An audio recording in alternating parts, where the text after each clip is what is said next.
Welcome to the Nearshore Cafe podcast, home to the most interesting stories and people doing business in Latin America.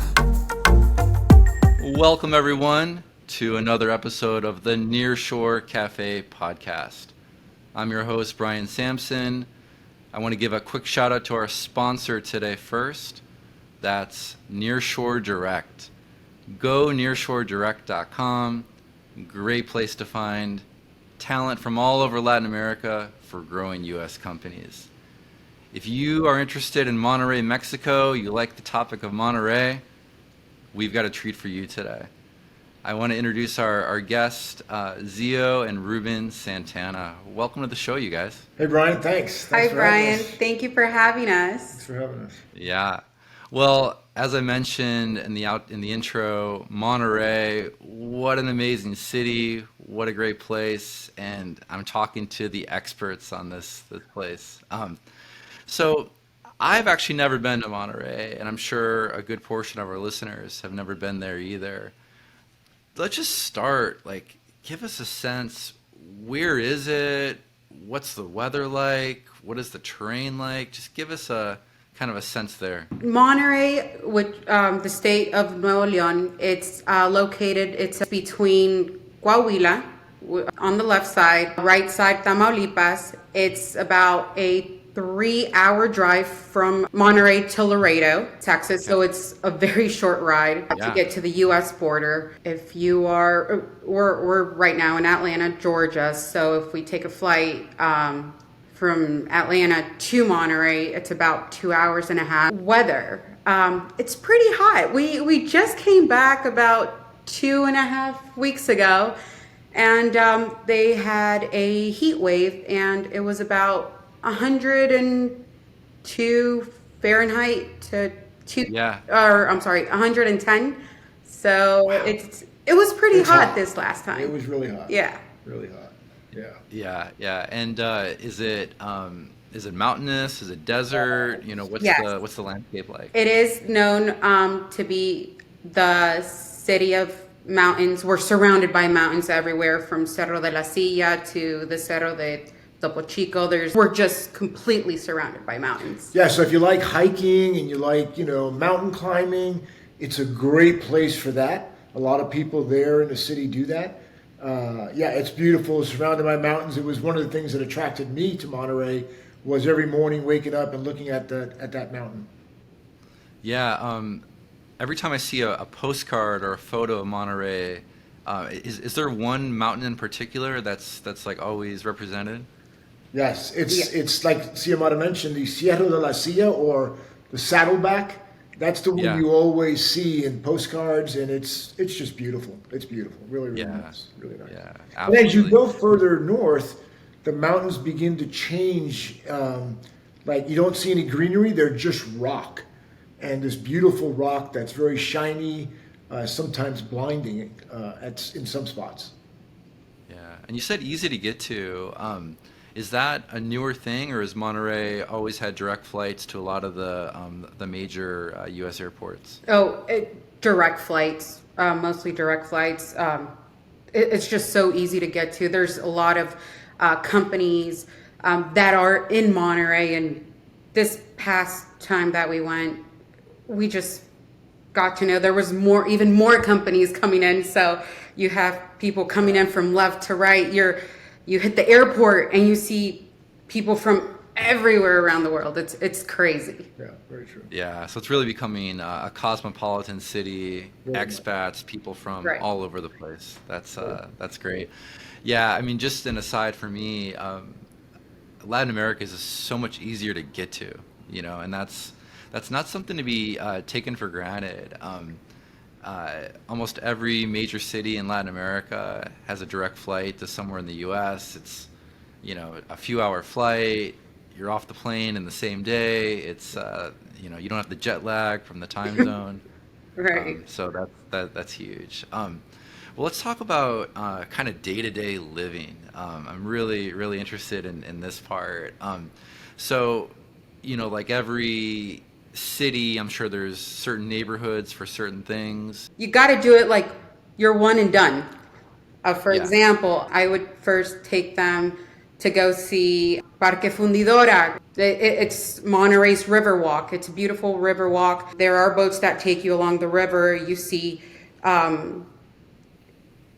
you have a beautiful scene of the Cerro de la Silla. There's a park right beside it. So they always have events. They have markets there. It's just beautiful for someone that has not been there to go see.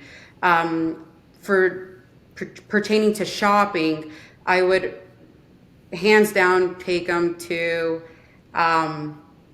San Pedro, which is, you have your typical U.S. stores. You have your Lululemon. You have, just your H&M, just stores like that. But if you want more of a traditional, shopping culture, I don't know how you say artesanías.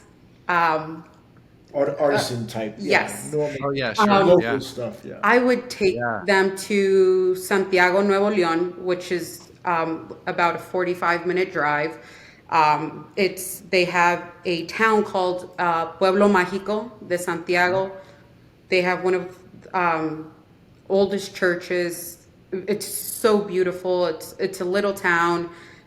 They have amazing food, traditional Monterrey food that goes all the way from having cabrito, which is the most famous one. Cabrito is goat. To meats, Monterrey is a meat city. Everywhere you go, you're going to eat meat, or there's meat in the menu. So it's kind of hard to get a salad. Now this part I was really excited to dig into. So don't let me interrupt. Tell me more about this, the meat world of Monterrey. Well, just going back to most people that come into the city of Monterrey and they arrive at that city center where in San Pedro, as she mentioned, you almost feel like you're in New York or you're in some major U.S. city. The buildings, a lot of high rises, beautiful high rises, great restaurants. The mall is amazing to go sit in. A lot of outdoor seating places to eat at. Of course, the culture lends itself to amazing service in every restaurant that you go to. So it's very, very, very, very nice. The food is, Nuevo León, the northern part of the state, there's a lot of cattle. And so the meat tends to be very, very good. I'm not going to say it's as good as a place like Argentina, Brian, but it's very, very, very good meat. It's a little bit different than what you would normally have here in the U.S., but great cuts of meat that's available. And that's pretty much what people love eating. Almost, it's rare that you sit down at any kind of a dinner without meat. Yeah. Now you mentioned goat zio and steak. So goat and steak are the primary choices. Right. Those are the top. Because me personally, I'm not a fan of goat. But people love it. That you go to Monterrey for the first time, even you have to try it. That's just a go-to. Meat from having tacos to a piece of meat, a dish that has meat, and you pretty much consume that like on a weekly basis because that's all it is. When I was living in Monterrey, everybody would talk about reunions. So I would always think Monterrey about three things, and this is socially. One, carnes asadas, which are reunions where you're grilling meat.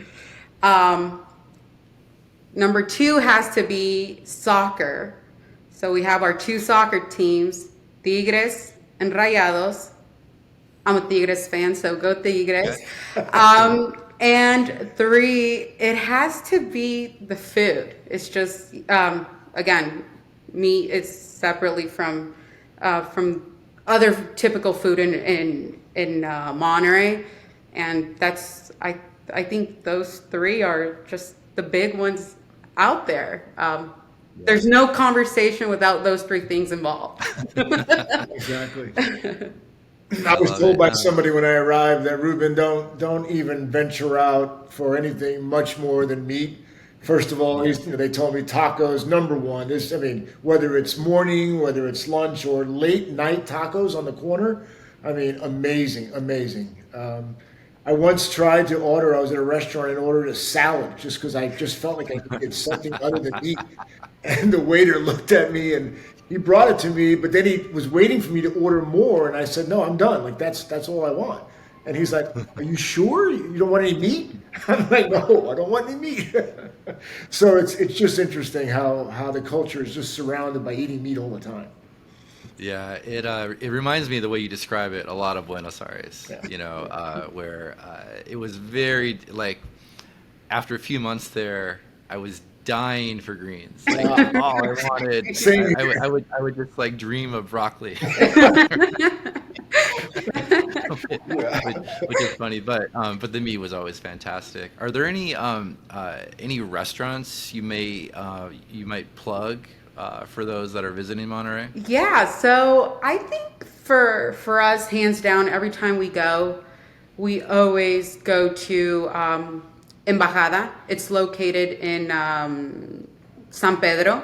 It's in the mall. The mall is called Fashion Drive, and it's very known. It's just a cool, casual restaurant. Obviously, typical food there. What's really good about it, other than the food, it's the view. So we always try to get a table outdoor, even though if it's so hot out, they have everything going on, so you're kept cool. And just the view, you have the view of the mountain, you have views of the buildings. It's just a beautiful, awesome view. But for some good meat, also La Nacional is a really, really great, like, good meat restaurant. And there's others, but yeah, I mean, everywhere you go has got good, decent meat for sure. Yeah. What do you think makes Monterrey unique or different versus, say, Mexico City or Guadalajara? Good question. Wow, that is a tough one. I'll take it. Yeah, you take that one. So I would say, Brian, that it's really, for me, is because it's so close to the U.S. border. There are so many people that have either lived in the U.S., have family in the U.S., and to me, that was the biggest difference for me. There was a lot of people that were very familiar with the U.S., the culture, how we work. They work very similar to us, things like that are different than going down to Mexico City. Yeah, for sure. And the food is different in some ways as well. Yeah. If I had it right, you were recently there for a quinceañera, and I'd love to maybe just hear a little bit about what does it mean to have a quinceañera in Monterrey, and what does that look like? Yeah, so a quinceañera, it's a traditional party that all of Mexico, I would like to say, they do celebrate it in any way or form, whether it's it could be from a small dinner to a family gathering, and it could go full blown to looking like a wedding. And that's just a tradition they've done for so many years. It symbolizes going into Womanhood or something. Womanhood, yes. Just another stage in life, if that makes sense.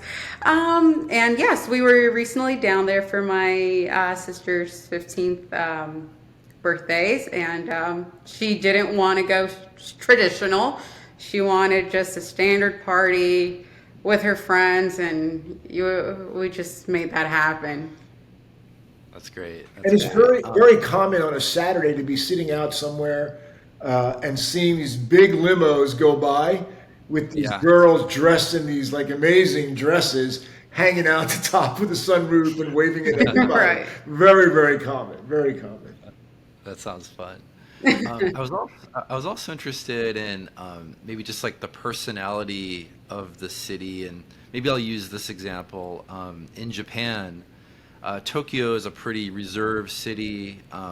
People are kind of moving quickly, and There's not a lot of small talk. And then I had the chance to go to Osaka, which is almost the opposite. They kind of describe it as like the Texas of Japan, and everyone wants to talk to you and greet you, and they're loud and they're friendly.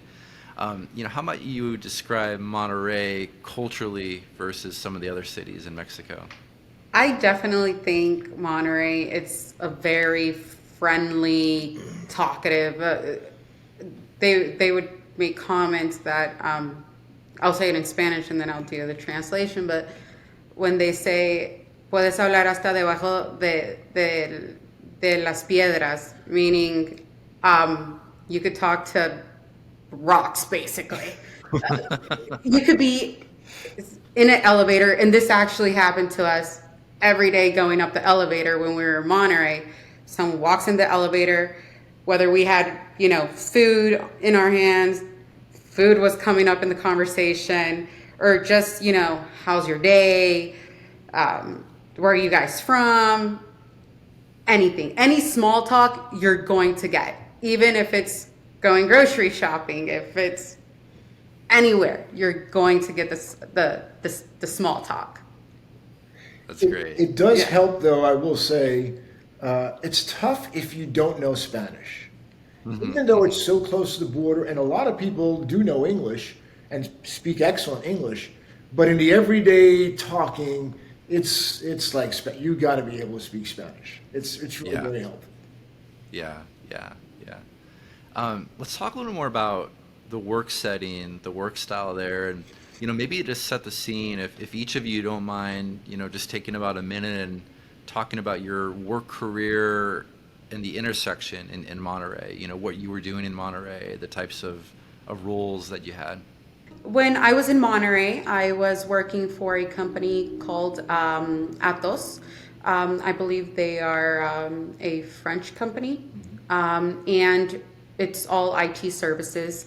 I was an IT help desk support supervisor. We worked with, our client is a very known franchise all over the world. We would provide basically technical support to their stores. So yes, I had a team of about 25 technical support agents, and and going back to what Ruben said before, because of Monterey being so close to the border, you really don't think a lot of people speak English or have a lot of things in common with you growing up in the U.S., coming back to Monterey. And you're definitely surprised once you get into these jobs that, oh my God, this person was here, this person was there. We communicate beautifully. There's so much in common, and just the communication, the work ethic is so alike. So I feel like you don't struggle for people to be on the same board as you. Yeah, and Ruben, how about yourself? Yeah, so I was sent there, as you know, Brian. I was sent there by a company I was working for to go start a recruiting center in Monterey. Had up to about 25 people that were working in Monterey for me there, and it was great. It was a really great experience. One of the things I will say, though, is that the culture is much more laid back than the people we work with here. That's not a negative. It's just that's the way they are. A little bit more laid back than we are. So it did take me a little bit by surprise, as I'm a little bit faster and maybe driving harder. But people definitely took their breaks. Like to take their breaks. They would take their full lunches, all that. But it was a social thing, right? A social thing, laid back, and it wasn't a bad, like I said, but it was just much more relaxed than we see here. But great working ethic. Very talented individuals, people with college educations that did very well in some of the local schools. And we had fun. We made it fun, and we worked hard at the work that we were doing. Yeah, and your team, Ruben, was technical recruiters. Again, they had to speak excellent English, which they all did. And they were very familiar when they were talking to candidates over the phone. They were very familiar with companies in the U.S. and some of the normal things that you talk to candidates about. That was really good to build rapport. Yeah. With both of you having that intersection in technology, would it be fair to say that Monterrey is a pretty strong tech hub in Mexico? 100%. 100%. I really think it really is. It's and becoming more and more so, and that's backed up by some of the research and numbers. When you compare it to the other big cities like Mexico City or Guadalajara, Monterrey really is. And one of the reasons is they have an amazing college there called Tec de Monterrey. Great students and people from all over the world that are going to that school to get their education in technology. So it's in a great part of the city, nice school, and it turns out a lot of great students as well. Right. And we've heard that there's even companies that, Tec de Monterrey is recognized as one of the best schools, like in Mexico in general.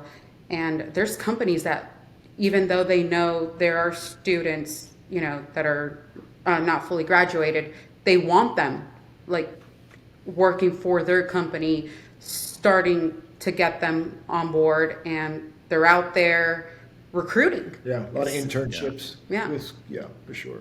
Yeah, and what I found unique about both of your experiences, you were exporting services, out of Mexico, to the States and beyond. How does that look like in the city itself? The talent is it working on with domestic companies? Are they more likely to work with U.S. companies, but from Monterrey? What could you tell us about that? You'll find a lot of people working for U.S.-based companies there. A lot of call centers that are dedicated to U.S. companies, and then there are, like in Monterrey, driving around, you Accenture's there. You got Whirlpool there.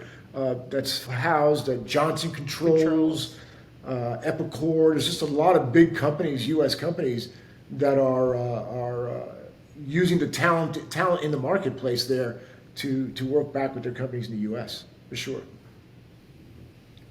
Yeah, I love what the authenticity around, just the work style being a little more laid back.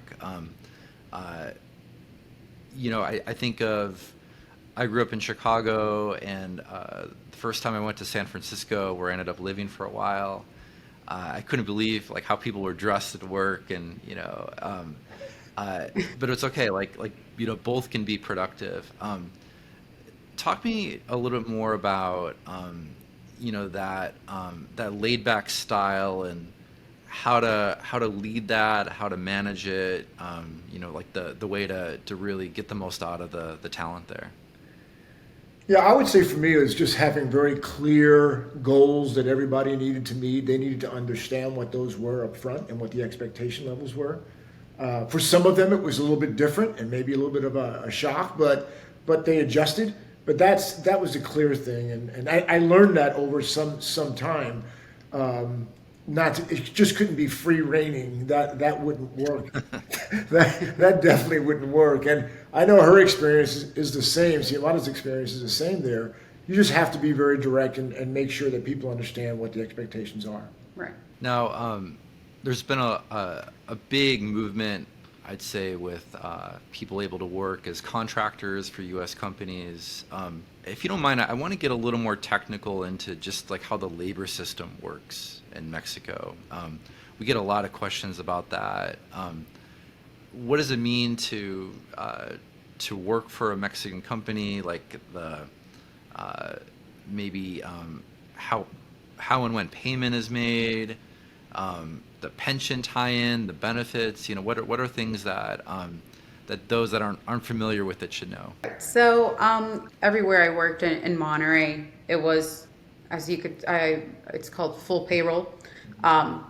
In Monterrey or in Mexico, if you are a full-time employee, obviously other than your salary, you have your typical vacation days.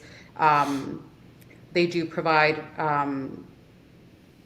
it's called EAMS, it's your health care, You are also given aguinaldo. It's called. It's different. I wouldn't want to say bonuses. Another one would be utilidades. Utilidades is given May, June, and that's the overall of what the company made, the profit.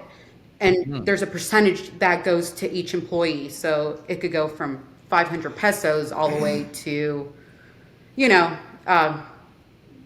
30,000 pesos. So there are lots of benefits being a full-time employee just because everything that you are given. Obviously, you make less, but in the long run, you would see that it would equal out. Contract. I do know people that are on a contract base that love it. And it's just knowing what you as an individual have to do. As an individual, as a contractor, okay, I have to get my own health care. Yeah. And I also wanted to ask about the movement over the last year with the currency. Yeah. What do you think about that? What does that mean for the typical person in Mexico as you compare the peso to the dollar? Right. So right now, if you are a contractor, and you know the current situation with the peso, I think today has marked the lowest it has been in 5 years, I think. 5 years or more. And that's for contractors. It's not a good scene. Why? Because you get so used to contractors have gotten used to the dollar.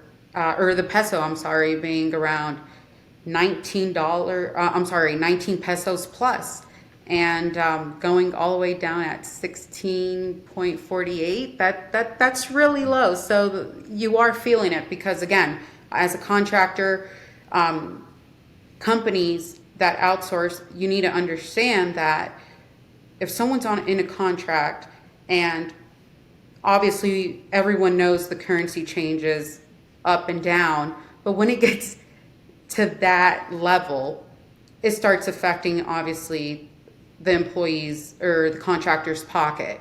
Why? Yeah. Because they're purchasing all their health or all their personal benefits on their own. So that's something huge that's going on right now with contractors. Yeah, the purchasing power, the quality of life shifts with the 20% fluctuation. What should U.S. companies be thinking about then if they were to engage with contractors from Mexico? Should they budget differently? Should they plan pay increases at different intervals? What would your advice be? Yeah, I would say for sure they should understand the landscape. You know, if you're paying people in U.S. dollars, you need to understand some of them aren't educated in being contractors. So that's the first thing, is educating them. And what does that mean? What does that look like? And explain to them those fluctuations due to the exchange rates. So are you okay with that? Are you accustomed to that? Will you be able to take care of your own insurance and but it's still a huge advantage. I mean, everybody recognizes that this too will change. I mean, this will turn around at some point. They're feeling a little bit of a pinch right now, but I do believe making sure you're paying them market value, fairly, so that they feel comfortable in the role that they're in. Yeah. I wanted to ask about the work day as well. A big reason why people nearshore, U.S. companies nearshore, is they get the workday overlap. And in Argentina, for example, there's no siestas in Buenos Aires. People are kind of hustling and bustling. But if you get out to the far outer provinces where it's hot and the middle of the day is reserved for relaxation, and then things pick back up again at night, and everybody's working again at night. What does that look like in Monterrey, specifically? I can't say we have that, the whole siesta, and we work in the evening. That's not going to happen. It's not happening, yeah. And that's what, going back to Ruben said. Yes, it's compared to the U.S. and Mexico. Maybe it's more laid back, but as long as you create that urgency of what the company and what you need to meet the needs are, you're not going to have those types of breaks and, times out of the office or anything of that sort. That just doesn't exist in Mexico, I would say. Definitely more of a, eat breakfast. Well, we get to the office, people would eat breakfast together. Lunch was certainly, everybody would go to lunch together. Right. And then, your normal hours. Lunch was usually later. The U.S. here, when I was working in the U.S., it was 11:30. People were already going to lunch. Over there, it was more like 1:30, 2 o'clock, going to lunch. So a little bit different in that standpoint. But other than that, that's really there's definitely no siestas. Right. That definitely does not exist. That's not happening, yeah. But certainly a respect for eating together and making sure you have a proper meal is really important, yeah. What time is dinner usually served in Monterrey? Gosh, it just depends. Personally, our family would have dinner around 10:30. Yeah. Yeah, they were having breakfast sometimes at like some 12 people 12 o'clock, noontime. Yeah. So it's just different. Yeah. Yeah, I'll say very similar in Buenos Aires, and my body clock was wrecked by the time I got back to the States, because we would, walk into the restaurant at 10 o'clock, 10:30, finish up around 12:30 in the morning. Right. Top off the meal with a cappuccino. And you go to sleep, right? just wrecked. Yeah. I'd be remiss if I didn't tackle a topic that I think is always on people's mind when they think about Mexico, which is safety. Can you speak on that? How does it compare with, say, going to New York or Dallas? What does that look like? Well, you know what? To my point of view, living in Monterrey and then coming back and living in Atlanta, in the U.S., traveling just to different cities. Nowadays, you could be in the best city in the world and something could happen to you. I feel like obviously you always have to be cautious of your surroundings. You're not going to go into an area where maybe word by mouth someone says, hey, maybe that's not a great area to go through, or things like that. Just being cautious of things that you're doing, going. But other than that, there's never been a time we felt unsafe in Monterrey. Even when we're out with family or people. I remember when Ruben was down there and he would have clients and he would just take them throughout the city. I don't think there has ever been an issue where they felt unsafe. Yeah, I would say when I had no idea what living in Monterrey was, and I was pretty much an expat, pretty much in that situation.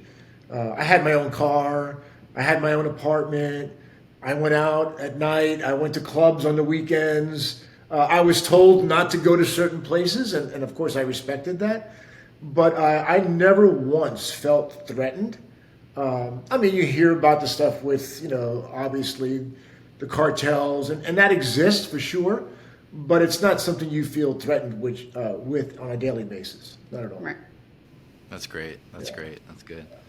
Well, I just have a few more questions for you both. We really tackled the advice question really well, so thank you for that.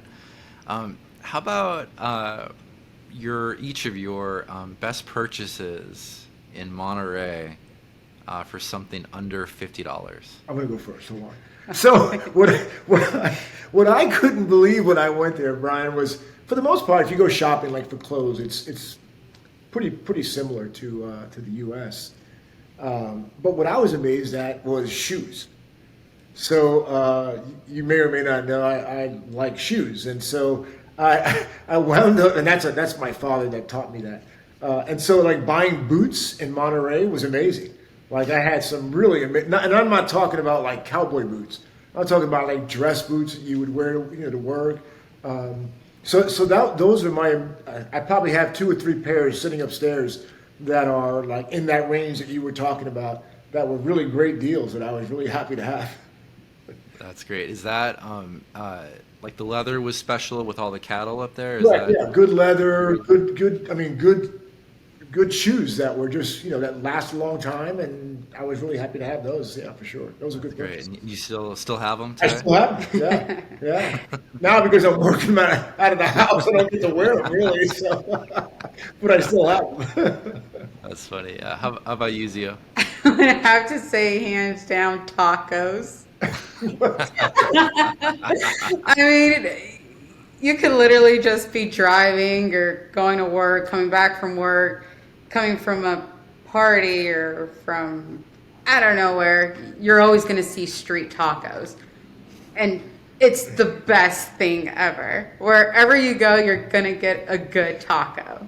My team used to love me. We did used to do Taco Fridays. And I'd order in tacos in for everybody, and it was amazing how many tacos these guys would eat, like 7 or 8 tacos. But yeah, it's. I think we laugh about it, but it's so very much part of the culture. Right. Like it just really is. Yeah. Love it. So each of you will have a different frame here. This gets to vocabulary, your favorite word. So for Zio, I'm going to ask your favorite English word, and Ruben, I'll ask your favorite Spanish word. Oh, wow. Wow, that's a tough one. My favorite Spanish word. I'll tell you some words that I learned when I was in Mexico that I was not aware of. Like, talking. My family's from Puerto Rico, so the accent or words are a little bit different. So, like, you would call a guy chavo or a girl chava, right? Or you would say, what else? Like, pastel for a cake. Well, in Puerto Rico, it's totally different. So words like that were different for me to understand. I picked up over time. Xiomara helped me. And now I feel, I can understand what people are saying. When I first got there were some words. I was like, okay, what language are they speaking? And this is just Spanish, so, yeah. That's great. Good answer. An English word? I don't know. There's still some words I still can't say. So, I don't know. I don't. That's okay. We'll give you a pass on that. Yes, I know, yeah. If you want to let us know another time. Such a fun show. Wow. This is this could probably double as a traveler's guide to Monterrey. So thank you for all your great insight. I want to give a thanks to our sponsor again. That's Nearshore Direct. Go nearshoredirect.com. Great way to find talent all across Latin America for growth stage companies. Ruben and Zio, thanks so much for being here today. Thank you, Brian, and I hope you and anybody else that listens take a trip down to Monterrey. You'll love it. You'll love it. Yes. Thank you so much, Brian, for having us. Thanks for joining us at the Nearshore Cafe podcast. Tune in next week for a new episode featuring another special guest.